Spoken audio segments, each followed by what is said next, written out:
SIR ಎಂಬುದು ನಮ್ಮ ದೇಶದ ಪ್ರಜಾತಂತ್ರ ವ್ಯವಸ್ಥೆಯನ್ನು ಕೊಲ್ಲಲು ಸಂವಿಧಾನ ವಿರೋಧ ಶಕ್ತಿಗಳು ರೂಪಿಸಿರುವ ಷಡ್ಯಂತ್ರದ ಒಂದು ಮುಖ್ಯ ಅಸ್ತ್ರವಾಗಿದೆ. ಇದನ್ನು ಈ ಸಮಾವೇಶ ಒಕ್ಕೊರಳ ಜೊತೆ ಧಿಕ್ಕರಿಸುತ್ತದೆ. ರಾಜ್ಯದ 91 ಲಕ್ಷ ಜನರನ್ನು ಮತಪಟ್ಟಿಯಿಂದ ಹೊರದಬ್ಬಲಾಗಿದೆ. ಇದನ್ನು ವಿರೋಧಿಸಿ ಬಂಗಾಳದ ಜನ SIR ವಿರುದ್ಧ ವಿರೋಚಿತ ಹೋರಾಟ ನಡೆಸಿದ್ದಾರೆ. ಅಲ್ಪ ಅವಧಿಯಲ್ಲಿ 34 ಲಕ್ಷ ಜನ ಟ್ರಿಬ್ಯುನಲ್ ಮುಂದೆ ಲಿಖಿತ ಅಪೀಲ್ ದಾಖಲಿಸಿದ್ದಾರೆ. ಆದರೂ ನೀವು ಮುಂದಿನ ಚುನಾವಣೆಯಲ್ಲಿ ಓಟು ಹಾಕಿ ಎಂದು ಅವರನ್ನೆಲ್ಲ ಪಕ್ಕಕ್ಕೆ ತಳ್ಳಿ ಮತದಾನವನ್ನು ನಡೆಸಲಾಗುತ್ತಿದೆ. ಇದೊಂದು ಬಹಳ ಒಂದು ಐತಿಹಾಸಿಕವಾದಂಥ ಒಂದು ಹೆಜ್ಜೆಯತ್ತ ಕರ್ನಾಟಕ ಮುಂದುಡಿತಿದೆ ಅನ್ನೋದ್ರ ಬಗ್ಗೆ ಯಾರಿಗೂ ಡೌಟ್ ಇಲ್ಲ.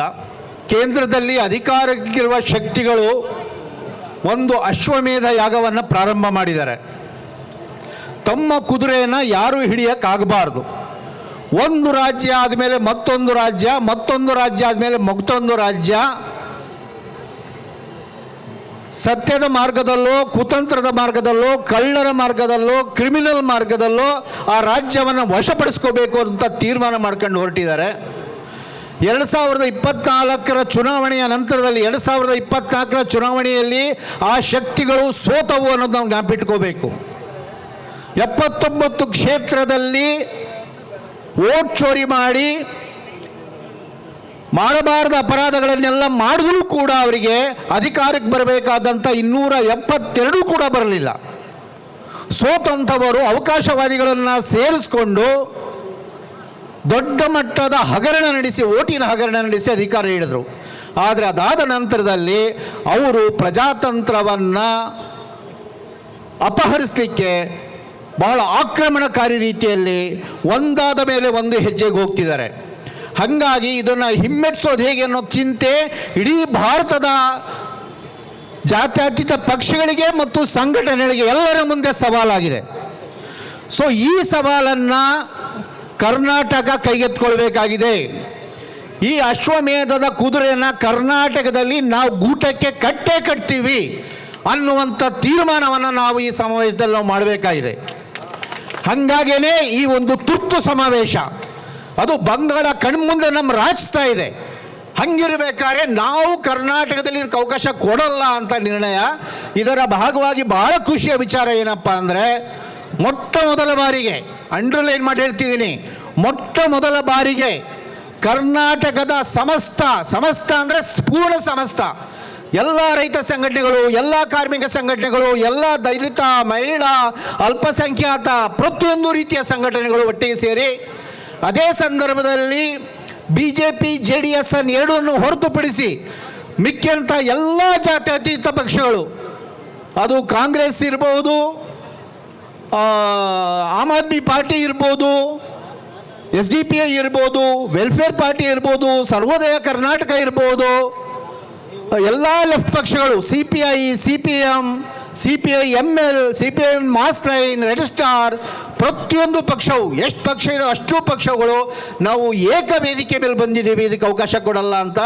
ಮತ್ತು ಎಲ್ಲರೂ ಬಹಳ ಗಾಢವಾದಂಥ ಮಂಥನ ನಡೆಸಿ ದೇಶ ಮಟ್ಟದ ಚಿಂತಕರನ್ನು ಕರೆಸಿ ಮಂಥನ ಮಾಡಿ ಈ ಅಶ್ವಮೇಧದ ಯಾಗವನ್ನು ಕಟ್ಟಾಕುವಂಥ ಒಂದು ಪ್ಲ್ಯಾನ್ನ ತಯಾರು ಮಾಡಿದ್ದೀವಿ. ಸೊ ಹಂಗಾಗಿ ಆ ಒಂದು ನನ್ನ ಮಾತುಗಳು, ಮುಂದಾಡಲಿರುವ ಮಾತುಗಳು ನನ್ನ ಮಾತುಗಳಲ್ಲ, ನಮ್ಮೆಲ್ಲರ ಮಾತುಗಳು. ಅದನ್ನು ನಿರ್ಣಯವಾಗಿ ಸಮ್ಮೇಳನದ ಮುಂದೆ ಓದುತ್ತೀನಿ. ಇದಕ್ಕೆ ಸಭೆ ಇವತ್ತು ಸ್ಪಂದಿಸಿ ಎಲ್ಲ ಮಾತನಾಡಬೇಕು. ಅಂತಿಮವಾಗಿ ಇದನ್ನು ಕೊನೆಯಲ್ಲಿ ನಾವು ಅನುಮೋದಿಸೋಣ. SIR ಪ್ರಕ್ರಿಯೆ ಕುರಿತ ಕರ್ನಾಟಕ ಘೋಷಣೆ. ಕರ್ನಾಟಕದ ಸಮಸ್ತ ಜನಪರ ಸಂಘಟನೆಗಳು ಹಾಗೂ ಎಲ್ಲ ಜಾತ್ಯತೀತ ಪಕ್ಷಗಳು ಜೊತೆಗೂಡಿ ಏಪ್ರಿಲ್ 23, 2026 ಈ ದಿನ ಬೆಂಗಳೂರಿನ ಫ್ರೀಡಂ ಪಾರ್ಕ್ನಲ್ಲಿ ಆಯೋಜಿಸುವ SIR ವಿರೋಧಿ ಸಮಾವೇಶದಲ್ಲಿ ಒಕ್ಕೊರಳ ಜೊತೆ ಈ ಕೆಳಕಂಡ ಕರ್ನಾಟಕ ಘೋಷಣೆಯನ್ನು ಮಾಡುತ್ತಿದ್ದೇವೆ. ಅದರಲ್ಲಿ ಮೊದಲ ಪಾಯಿಂಟ್, SIR ಅಂದರೆ ಸ್ಪೆಷಲ್ ಇಂಟೆನ್ಸಿವ್ ರಿವಿಷನ್, ವಿಶೇಷ ತೀವ್ರ ಪರಿಷ್ಕರಣೆ ಎಂಬುದು, SIR ಎಂಬುದು ನಮ್ಮ ದೇಶದ ಪ್ರಜಾತಂತ್ರ ವ್ಯವಸ್ಥೆಯನ್ನು ಕೊಲ್ಲಲು ಸಂವಿಧಾನ ವಿರೋಧ ಶಕ್ತಿಗಳು ರೂಪಿಸಿರುವ ಷಡ್ಯಂತ್ರದ ಒಂದು ಮುಖ್ಯ ಅಸ್ತ್ರವಾಗಿದೆ. ಇದನ್ನು ಈ ಸಮಾವೇಶ ಒಕ್ಕೊರಳ ಜೊತೆ ಧಿಕ್ಕರಿಸುತ್ತದೆ. ತೊಲಗಲಿ ತೊಲಗಲಿ ಎಸ್ಐಆರ್ ತೊಲಗಲಿ, ತೊಲಗಲಿ ತೊಲಗಲಿ ಎಸ್ಐಆರ್ ತೊಲಗಲಿ, ಉಳಿಯಲಿ ಉಳಿಯಲಿ ಪ್ರಜಾತಂತ್ರ ಉಳಿಯಲಿ, ಉಳಿಯಲಿ ಉಳಿಯಲಿ. ಪ್ರಜಾತಂತ್ರ ಉಳಿಯಲಿ. ಎರಡನೇದಾಗಿ SIR ಸಂಚನ್ನು ಬಳಸಿ ಬಿಜೆಪಿ ಬಿಹಾರವನ್ನು ವಶಪಡಿಸಿಕೊಂಡಿತು. ಅಲ್ಲಿನ ಚುನಾವಣೆಗಳ ಮುನ್ನ ವೋಟ್ ಚೋರಿ ಬಗ್ಗೆ ಸಾಕಷ್ಟು ದನಿ ಮಾಡಿದ ವಿರೋಧ ಪಕ್ಷಗಳು ಫಲಿತಾಂಶ ಬಂದ ನಂತರ ವೋಟ್ ದರೋಡೆಯ ಬಗ್ಗೆ ಮಾತನಾಡದೆ ಮೌನ ವಹಿಸಿದವು. ಈ ಮೌನ ಇಡೀ SIR ವಿರೋಧಿ ಹೋರಾಟಕ್ಕೆ ದೊಡ್ಡ ಹಿನ್ನಡೆ ತಂದುಕೊಟ್ಟಿತು. ವಿರೋಧ ಪಕ್ಷಗಳು ತಮ್ಮ ಈ ತಪ್ಪನ್ನು ಕರ್ನಾಟಕದಲ್ಲೂ ಪುನರಾವರ್ತನೆ ಮಾಡಬಾರದು ಎಂದು ಈ ಸಮಾವೇಶ ಒತ್ತಾಯಿಸುತ್ತದೆ.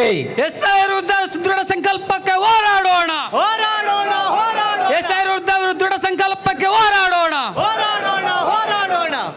ಮೂರನೇದಾಗಿ SR ಹೆಬ್ಬಾವು ಬಂಗಾಳವನ್ನು ನುಂಗಲು ಇಂದು ಬಾಯಿ ತೆರೆದು ಕುಳಿತಿದೆ. SIR ಹೆಬ್ಬಾವು ಬಂಗಾಳವನ್ನು ನುಂಗಲು ಇಂದು ಬಾಯಿ ತೆರೆದು ಕುಳಿಯುತ್ತಿದೆ. ರಾಜ್ಯದ 91 ಲಕ್ಷ ಜನರನ್ನು ಮತಪಟ್ಟಿಯಿಂದ ಹೊರದಬ್ಬಲಾಗಿದೆ. ಇದನ್ನು ವಿರೋಧಿಸಿ ಬಂಗಾಳದ ಜನ SIR ವಿರುದ್ಧ ವಿರೋಚಿತ ಹೋರಾಟ ನಡೆಸಿದ್ದಾರೆ. ಅಲ್ಪ ಅವಧಿಯಲ್ಲಿ 34 ಲಕ್ಷ ಜನ ಟ್ರಿಬ್ಯುನಲ್ ಮುಂದೆ ಲಿಖಿತ ಅಪೀಲ್ ದಾಖಲಿಸಿದ್ದಾರೆ. ಆದರೂ ನೀವು ಮುಂದಿನ ಚುನಾವಣೆಯಲ್ಲಿ ಓಟು ಹಾಕಿ ಎಂದು ಅವರನ್ನೆಲ್ಲ ಪಕ್ಕಕ್ಕೆ ತಳ್ಳಿ ಮತದಾನವನ್ನು ನಡೆಸಲಾಗುತ್ತಿದೆ. ಪ್ರಜಾತಂತ್ರದ ಈ ನಗ್ನ ಕಗ್ಗೊಲೆಯನ್ನು ಈ ಸಮಾವೇಶ ತೀವ್ರ ನೋವು ಮತ್ತು ಆಕ್ರೋಶದ ಜೊತೆ ಖಂಡಿಸುತ್ತದೆ. ಬಂಗಾಳದ ಜೊತೆ ಕರ್ನಾಟಕ ಇದೆ ಎಂದು ವಕೀಲರ ಜೊತೆ ಘೋಷಿಸುತ್ತದೆ.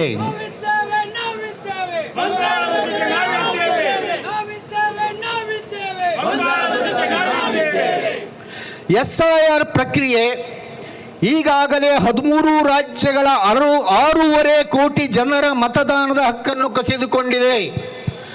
SIR ಪ್ರಕ್ರಿಯೆ ಈಗಾಗಲೇ 13 ರಾಜ್ಯಗಳ 6.5 ಕೋಟಿ ಜನರ ಮತದಾನದ ಹಕ್ಕನ್ನು ಕಸಿದುಕೊಂಡಿದೆ.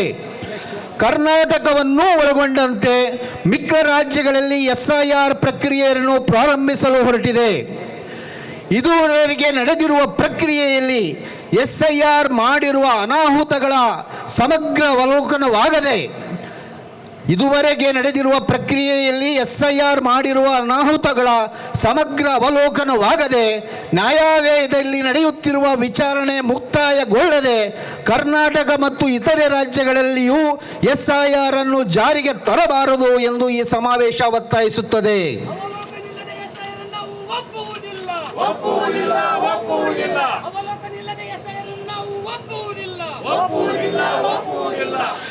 SIR ಅನ್ನು ಬಲವಂತವಾಗಿ ಕರ್ನಾಟಕದ ಮೇಲೆ ಹೇರಲು ಬಂದರೆ ಕರ್ನಾಟಕ ಸಹಿಸುವುದಿಲ್ಲ.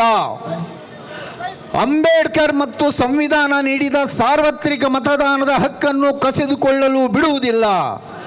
ಕರ್ನಾಟಕದಲ್ಲಿ ಒಬ್ಬ ಅರ್ಹ ಮತದಾರರನ್ನು ಮತಪಟ್ಟಿಯಿಂದ ತೆಗೆಯಲು ನಿಮಗೆ ಅವಕಾಶ ನೀಡುವುದಿಲ್ಲ.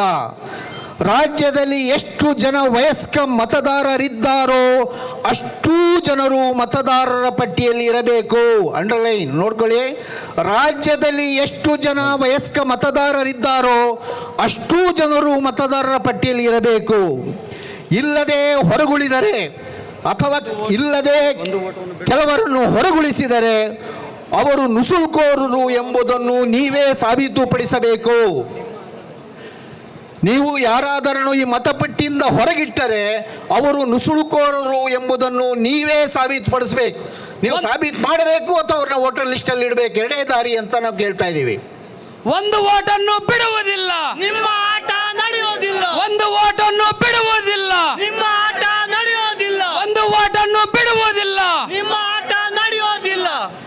SIR ಪ್ರಕ್ರಿಯೆಯನ್ನು ನಮ್ಮೆಲ್ಲ ಪ್ರತಿರೋಧದ ಹೊರತಾಗಿಯೂ ಯಾವುದೇ ಮೂಲಭೂತ ಬದಲಾವಣೆ ಮಾಡದೆ ನ್ಯಾಯಾಂಗದ ಆದೇಶದ ಹೆಸರಿನಲ್ಲಿ ರಾಜ್ಯದ ಮೇಲೆ ಹೇರಿದಲ್ಲಿ ರಾಜ್ಯದ ಮತದಾರರ ಹಕ್ಕನ್ನು ಕಾಪಾಡಲು ರಾಜ್ಯ ಸರ್ಕಾರ ಈ ಕೆಳಕಂಡ 6 ಕ್ರಮಗಳಿಗೆ ಮುಂದಾಗಬೇಕು ಎಂದು ಈ ಸಮಾವೇಶ ಒತ್ತಾಯಿಸುತ್ತದೆ.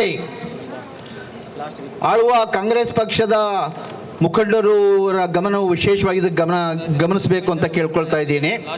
ಒಂದು ವೇಳೆ ಬಲವಂತವಾಗಿ ನಮ್ಮ ಮೇಲೆ SIR ಹೇರೋ ಪ್ರಯತ್ನ ಮಾಡಿದರೆ, ಕೋರ್ಟ್ ಆದೇಶ ಇದೆ ಏನು ಮಾಡೋಕ್ಕಾಗಲ್ಲ ಅಂತ ತರೋಲಿಕ್ಕೆ ಮಾಡಿದರೆ, ಆವಾಗ ರಾಜ್ಯ ಸರ್ಕಾರ ಈ 6 ಕ್ರಮಗಳಿಗೆ ಮುಂದಾಗಬೇಕು ಅಂತ ನಾವು ರಾಜ್ಯ ಸರ್ಕಾರನ ಕೇಳ್ತಾ ಇದ್ದೀವಿ.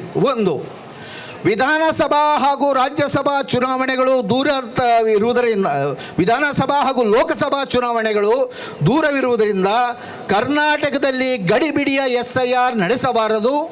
3 ತಿಂಗಳ ಅವಧಿಯ ಬದಲು ಪ್ರಕ್ರಿಯೆ ಅವಧಿಯನ್ನು 6 ತಿಂಗಳಿಗೆ ವಿಸ್ತರಿಸಬೇಕು. ಅಪೀಲ್ ಹೋಗುವ ಸಮಯವನ್ನು 6 ತಿಂಗಳಿಗೆ ವಿಸ್ತರಿಸಬೇಕು ಎಂದು ನ್ಯಾಯಾಂಗಕ್ಕೆ ಅಪೀಲ್ ಸಲ್ಲಿಸಬೇಕು. ಅಂದರೆ ನಮ್ಮ ಸರ್ಕಾರ ನ್ಯಾಯಾಂಗಕ್ಕೆ ಅಪೀಲ್ ಸಲ್ಲಿಸಬೇಕು. ಗಡಿಬಿಡಿಯಲ್ಲಿ ಮಾಡೋಂಗಿಲ್ಲ, ನಿಧಾನಕ್ಕೆ ಮಾಡಿ, 1 ವರ್ಷ ಟೈಮ್ ತಗೊಳ್ಳಿ, 6 ತಿಂಗಳು ಪ್ರೋಸೆಸ್ ಮಾಡಿ, ಆಮೇಲೆ 6 ತಿಂಗಳಿಗೆ ಅಪೀಲ್ಗೆ ಅವಕಾಶ ಕೊಡಿ ಅಂತ ಕೇಳಬೇಕು. ನಂಬರ್ 1. 2, ಈ ಸಂಕೀರ್ಣ ಪ್ರಕ್ರಿಯೆಯಲ್ಲಿ ಸಂಕಷ್ಟ ಅನುಭವಿಸುತ್ತಿರುವ ಜನರಿಗೆ ನೆರವಾಗಲು ಎಲ್ಲ ಗ್ರಾಮ ಪಂಚಾಯಿತಿ ಮತ್ತು ವಾರ್ಡ್ಗಳಲ್ಲಿ, ಪ್ರತಿಯೊಂದು ಗ್ರಾಮ ಪಂಚಾಯಿತಿ ಮತ್ತು ವಾರ್ಡ್ಗಳಲ್ಲಿ ಮತದಾನ ನೆರವು ಕೇಂದ್ರಗಳನ್ನು ತೆರೆಯಬೇಕು. 3ನೇದಾಗಿ, ಜನರ ಬಳಿ ಸೂಕ್ತ ದಾಖಲೆಗಳು ಇಲ್ಲದಿದ್ದಲ್ಲಿ ವಾಸ ದೃಢೀಕರಣ ಪತ್ರ ಮತ್ತು ಜಾತಿ ಪ್ರಮಾಣ ಪತ್ರಗಳನ್ನು ತ್ವರಿತವಾಗಿ ಜನರನ್ನು ಕಾಡಿಸದೆ ನೀಡುವಂತೆ ಎಲ್ಲ ಅಧಿಕಾರಿಗಳಿಗೆ ಸರ್ಕಾರ ಕಟ್ಟುನಿಟ್ಟಿನ ಆದೇಶ ನೀಡಬೇಕು. ಡಾಕ್ಯುಮೆಂಟ್ಸ್ ಇಲ್ಲ ಅಂದರೆ ಸರ್ಕಾರನೇ ಕೊಡಬೇಕು ಅಂತ ಆದೇಶನ ಹೊರಡಿಸಬೇಕು. 4, ಕೇಂದ್ರ ತಯಾರಿಸಿರುವ SIR ಪರಿಷ್ಕೃತ ಮತಪಟ್ಟಿಯ ಮೇಲೆಯೇ ಅವಲಂಬಿಸದೆ ಸ್ವತಂತ್ರವಾಗಿ ಮತಪಟ್ಟಿಯ ಪರಿಷ್ಕರಣೆ ನಡೆಸಿ ರಾಜ್ಯದ ಮತದಾರರ ಪಟ್ಟಿಯನ್ನು ಸೂಕ್ತ ವಿಧಾನಗಳ ಮೂಲಕ ಸಮರ್ಥ ರೀತಿಯಲ್ಲಿ ಸಿದ್ಧಪಡಿಸುವಂತೆ ರಾಜ್ಯ ಸರ್ಕಾರ ರಾಜ್ಯ ಚುನಾವಣಾ ಆಯೋಗವನ್ನು ಕೋರಬೇಕು. ನಾವು ಪ್ರತಿಯೊಂದರಲ್ಲೂ ಸ್ವಾವಲಂಬಿಗೊಳ್ಳಬೇಕಾಗಿದೆ. ಕೇಂದ್ರ ತಯಾರಿಸ್ತಿರುವ ಎಲೆಕ್ಷನ್ ಪಟ್ಟಿಗೆ ಅವಲಂಬಿಸಬಾರ್ದು. ಕರ್ನಾಟಕಕ್ಕೆ ತನ್ನದೇ ಸ್ವಾಯತ್ತತೆ ಇದೆ, ತನ್ನದೇ ಆದಂಥ ಚುನಾವಣಾ ಆಯೋಗ ಇದೆ.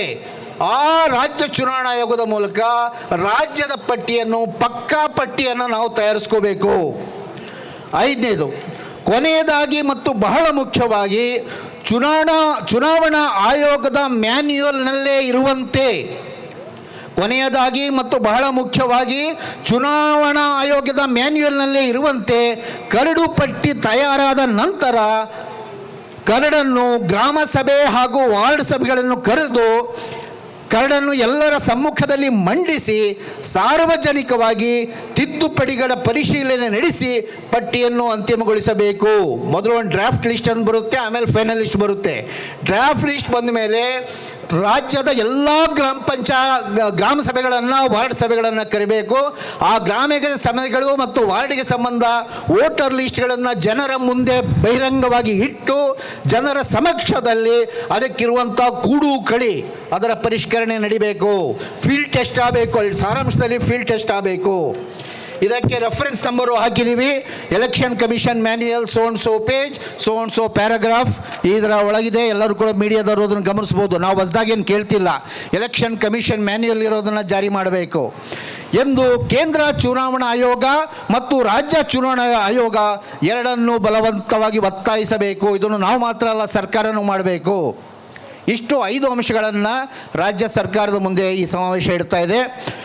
ಕೊನೆಯದಾಗಿ SIR ಷಡ್ಯಂತ್ರವನ್ನು ವಿಫಲಗೊಳಿಸಲು ಈ ಸಮಾವೇಶದಲ್ಲಿ ಸಮಾಗಮಗೊಂಡಿರುವ ನಾವೆಲ್ಲರೂ ಹೆಗಲಿಗೆ ಹೆಗಲು ಕೊಟ್ಟು ಹೋರಾಡುತ್ತೇವೆ.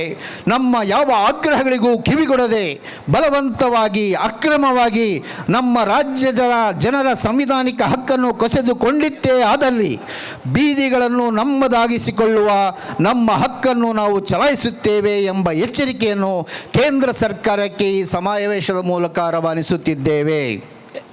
SIR ಸೋಲುವ ತನಕ ಹೋರಾಡೋಣ, ಹೋರಾಡೋಣ, ಹೋರಾಡೋಣ. SIR ಸೋಲುವ ತನಕ ಹೋರಾಡೋಣ, ಹೋರಾಡೋಣ, ಹೋರಾಡೋಣ. ದೇಶವನ್ನೇ ಬಲಿ ತೆಗೆದುಕೊಳ್ಳುತ್ತಿರುವ SIRಗೆ ಧಿಕ್ಕಾರ, ಧಿಕ್ಕಾರ, ಧಿಕ್ಕಾರ.